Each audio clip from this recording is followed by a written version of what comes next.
Now let's discuss some of the problem areas and some of the other things involved on the Fender Jaguar. This isn't really a problem area, this is just something neat. The original Jaguar had these holes pre-drilled at the factory. The Japanese ones just have the holes in the pickguard. The thing with the holes here is that this is for a large metal plate that used to go right here with a foam strip called the Fender Vibramute.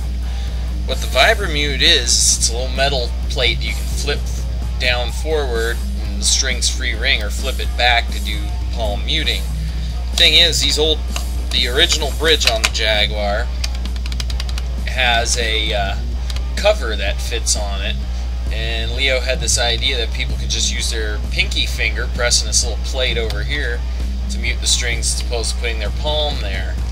It was very much a gimmicky piece of hardware. Not a lot of people use it. Most people took it off, as well as the bridge cover, because it hindered traditional guitar playing technique.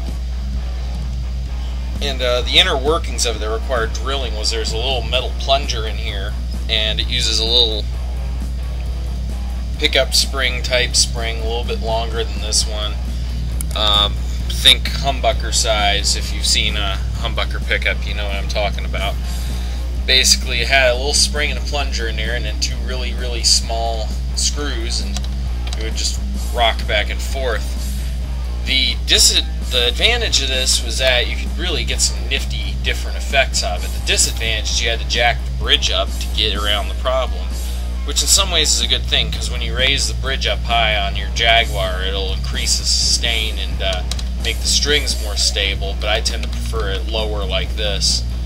I don't know why, but it just really agrees with my playing that way, the way I feel. To me, the Jaguar just doesn't feel slick enough without being that low. Another problem area, this isn't really string related. These are the biggest pain in the ass on the Fender Jaguar pickups. As you can see, I don't have regular Jag pickups, but I do have the official Jag hardware on here. These little metal serrated teeth, it's a little C-shaped clip that fits on the bottom of the pickup, and what happens with these is they hang loose on the sides of the pickup here, with your coil in the center like this, like my cool rails are mounted. And what happens is, while they're bolted up against the sides, they vibrate if you're using high gain, and it causes this high-pitched squeal that you don't like. Two solutions. One is to take them off. Two is to secure them in some way. I have mine quite well secured. I usually butt these up against the inside of the pickup cavity so they don't have a problem.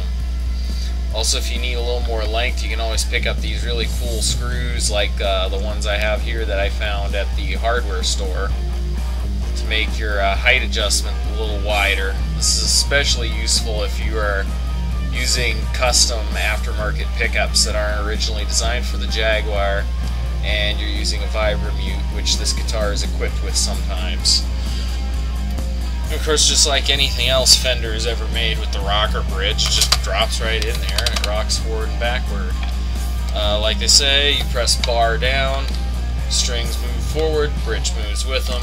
Pull up on bar, bridge moves backward, strings move with them. This keeps it from breaking strings, and this also keeps you from having strings hang up on the saddles and have tuning problems. Fender Bullet 9 through 42, this is what I use on my Jag. Most people suggest flat wounds or thicker strings, but due to my way, I do well on 9s. So these work for me just fine. Some people like flat wounds, well, I know a lot of surf players do, but 9s are what I use. Yep. And the nice part about bullet strings is, unlike regular strings, especially on the Jaguar and Jazzmaster, these solid strings down here have a tendency to unravel and come off. So if you're going to use Ernie balls or something that doesn't have a bullet end, a good idea is to solder the ball end onto the string so it doesn't break or pop off while you're playing with it. The string goes straight in through the back of the vibrato, like this. And it goes just, you know, straight in through the back, over the bridge saddle, down to the headstock end. Now I'll go discuss how this thing attaches to the headstock. Now we're going to start restringing the guitar. Put that. Anyway, tools I usually use, of course, are these little cutter jobbies and a peg winder. Anyway, this guitar's got the Fender safety lock tuners on it, which I absolutely adore. They have these little cat slots in the top. A lot of people who don't really know what these are all about have a tendency to put the string through the slot and sticking out, but that's not what you're supposed to do. So let me see if I can pull this in closer here so you can see. So you can see there's a little bitty hole right there in the middle of the capstan. You stick the extra end of the string down into the hole and then bend it over, and it wraps around the capstan and you have no sharp edges. Of course, there's a trick to doing this so that it actually fits into the headstock just right. All Fender guitars back in the 50s and 60s had these, and I think most, if not all, Gibson guitars had these as well. For the low E string, you measure up to 4 strings away on the headstock, give it a clip, and then 4 capstans away, and then after that you just put it in there, bend it over, and then wind it back on the tuning key, which I usually start by just winding it around a few times anyway, because it saves wear and tear on tuning machines, and especially these cheaper Ping Klussen copies that they put on the Japanese Fender guitars. It's a better idea. Another 4 capstans away for the A string. D string, I try to go about 4 as well. Maybe a little bit more, say maybe 5 for the D, since it's a thinner string. About 4.5, 5 for D. So I'm only going to cut about... This one I'm going to cut about that much off the string. About that much. Not too much, because I want to have enough that it's going to wrap and have enough downward force to give good sustain. And for these last 2 strings here, I'm not going to remove any from them. Rather, I'm going to just wrap them around as is.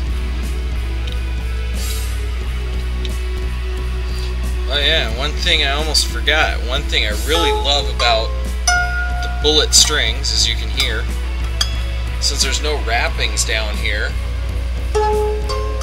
those strings behind the bridge on the Jag and Jazzmaster really ring out if you have Fender bullets. I mean, just listen to that. I've got tons of sustain on the one below low E.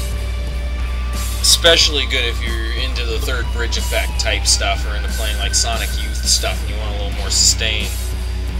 To me, this whole area here is the key, one of the keys to the Jaguar and Jazzmaster's tonal character. You can change the pickups all you want, but the bridge is really what makes the guitar, on those 2 at least. Sounds like I'm pretty much in tune. Next thing I do is I go about and I stretch out the strings. You can hear it's out of tune now.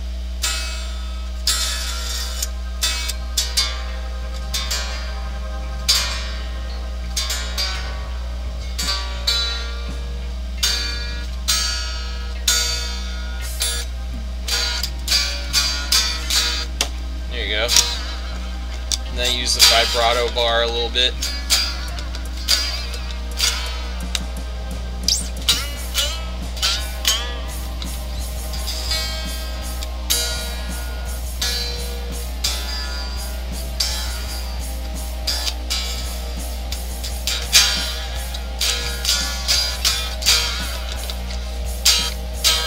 And there you go. Strings are all stretched out, she's in tune, and sounding pretty good. And very nice sustain.